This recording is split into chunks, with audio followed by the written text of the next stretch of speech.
Hello to everyone. अभी तक हम लोग ख़त्म कर चुके हैं मनोहर रे बुक से डिफरेंशिएशन यानी अवकलन के कुछ इंपॉर्टेंट क्वेश्चंस और कंसेप्ट।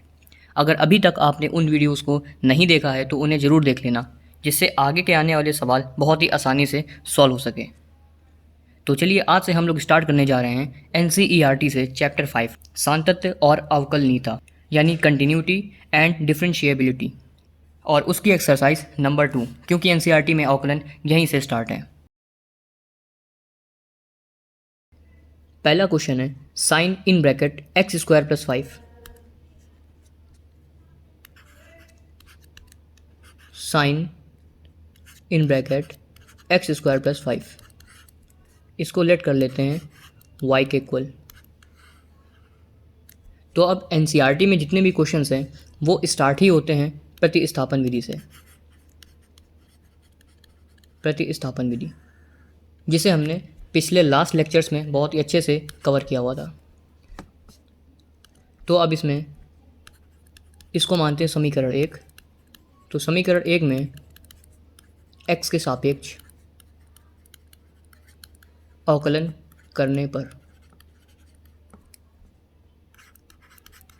समीकरण 1 में दोनों पक्षों में x के सापेक्ष अवकलन करते हैं, जिससे यहाँ पर होगा d/dx y का और d/dx sine in bracket x square plus 5 का। तो अब हम देख रहे हैं कि यहाँ पर हमने d/dx साइन x का तो फॉर्मूला पढ़ा है, x के अलावा कुछ और आता है तो हम उसको प्रतिस्थापित करते हैं। तो यहाँ पर लिख लेंगे d/d, यहाँ लेट कर लेते हैं t, और t लेट किया हुआ है एक्स स्क्वायर प्लस 5 को, एक्स स्क्वायर प्लस 5, यानी जिसको भी हम t लेट करेंगे उसे अलग लिखकर उसका x के सापेक्ष फिर से अवकलन करेंगे। ये हमने पिछली वीडियो में सीखा था। और क्योंकि यहाँ पर t आ चुका है इसलिए x की जगह पर t लिख देंगे। तो सिंपली हो जाएगा d/dt साइन t, यानी साइन के पास सिर्फ और सिर्फ एक नंबर होना चाहिए अवकलन करने के लिए। तो हम जानते हैं d/dt साइन t का हो जाएगा cos t, और अंदर d/dx एक्स स्क्वायर का होगा 2x और 5 का होता है 0। तो आंसर होगा cos t और ये आगे आएगा 0। अब हमने t को माना हुआ था एक्स स्क्वायर प्लस 5, तो यहाँ पर उसे एज इट इज़ नोट कर देंगे। तो ये होगा इस क्वेश्चन का आंसर। अगला क्वेश्चन जो है वो है cos in bracket sine x,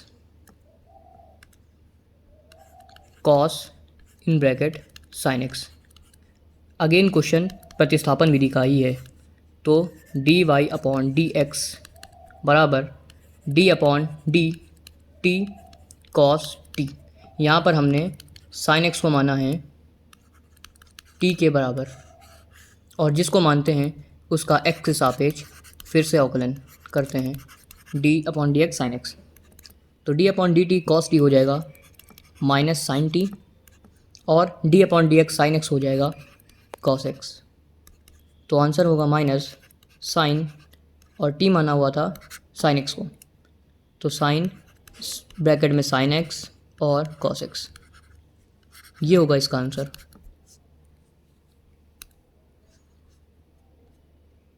अगला क्वेश्चन है साइन ब्रैकेट में ax plus B, sine bracket में ax plus B. Question number 3, y बराबर साइन ब्रैकेट में ax प्लस बी। फिर से साइन का जो थीटा है उसको ax प्लस बी के फॉर्म में दिया हुआ है, तो इसको हम फिर से प्रतिस्थापित करेंगे। लिखेंगे d/dt sign ax plus B को हटा के लिखेंगे t, यानी हमने फिर से ax प्लस बी को t के बराबर मान लिया, और जिसको माना है t उसका x के सापेक्ष फिर से अवकलन बराबर d/dt साइन t, यानी ये हो जाएगा cos t, और d/dx ax का फिर d/dx b का cos t d/dx ax में a क्योंकि अचर पद है ये होगा आगे, और x का हो जाता है 1, तो a का 1 से मल्टीप्लाई रहेगा a, आगे इसका हो जाएगा 0 क्योंकि b एक अचर पद है और b के बाद कोई भी चर पद नहीं है जैसा कि ax में था। तो यहाँ पर ओवरऑल होगा 0 जिसको लिखने की कोई भी ज़रूरत नहीं है।